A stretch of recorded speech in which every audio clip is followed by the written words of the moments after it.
สิไปก็ไปเด้อไปกาฬสินธุ์พวกนั้นมันก็ดีใครอยากไปก็ไปรถมีหลายคันอยู่หรอกแต่สินกับโกะทำไมรถบัสทั้งสองก็ดีหมู่พาเนียนอยากไปก็ไปเอาจงไว้ต่อทำวัดในจักหน้อยไปก็ไปพวกอยู่ดอนไร่จังสิกลับมาร่วมตัวกันไปก็ไปล่ะหลวงพ่อบ่ไปหลวงพ่อบ่คิดฮอดไผ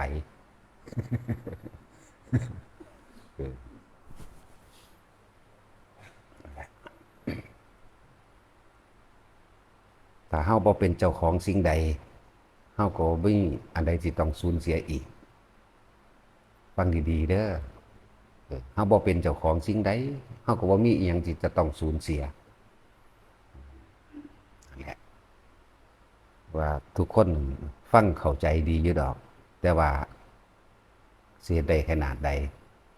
ถ้าบ่เกิดก็บ่ตายถ้าบ่คิดก็บ่เกิดนะถ้าไม่รักก็ไม่เกลียดถ้าไม่พอใจคำว่าพอใจก็ไม่เกิดเพราะความพอใจและความบ่พอใจสัตว์ทั้งหลายจึงเวียนว่ายตายเกิดถ้าไม่รักก็ไม่เกลียดถ้าไม่เกิดก็ไม่ตายถ้าไม่คิดก็ไม่เกิดเหตุจังใดต้องสิหยุดคิดใดถ้าไม่เป็นเจ้าของสิ่งใดเราก็ไม่ต้องสูญเสียอะไรเลยแกว่าล่ะถ้าไม่มีความหวังก็ไม่ต้องรอถ้าไม่อยากได้ก็ไม่ต้องดิ้นรนขวนขวายนั่นแหละทุกคนฟังเข้าใจเวิร์ดนั่นแหละแต่ว่าชีวิตมันได้เกิดมาแล้วมันได้เป็นแล้วมันได้ผูกพันแล้วมันได้สร้างฝันสร้างจินตนาการเข้าไปแล้วเหตุจากใดเขาสิลบความคิดจิตจินตนาการออกให้มันได้วิธีก็บอกอยู่สู้มือนั่นแหละพุทธเจ้าบอกก่อนเฮาอีกลมหายใจลมหายใจ ผู้ใดอยากพ้นจากกรรมเก่าก็จะคิดถึงเรื่องเก่าๆการเที่ยวความคิดหามความคิดมันก็หามบ่ได้จะต้องเอาลมหายใจเป็นเครื่องล่อเป็นกุศโลบายในการหามความคิดหรือว่าหยุดความคิดแต่หยุดความคิดทุกอย่างก็หยุดนั่นแหละฟังดีๆโรดเดอร์ถ้าไม่เกิดก็ไม่ตายถ้าว่าอยากตายก็ว่าต้องเกิด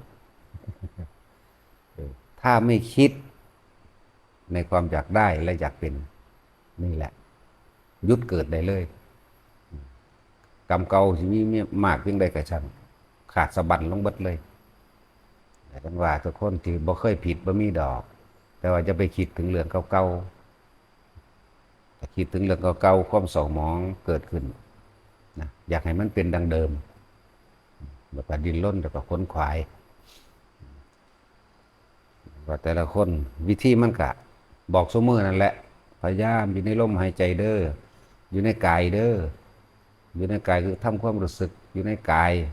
รู้สึกดิ่มนวลอยู่กลางหน้าผากมั่งหัวมั่งกลางอกมั่ง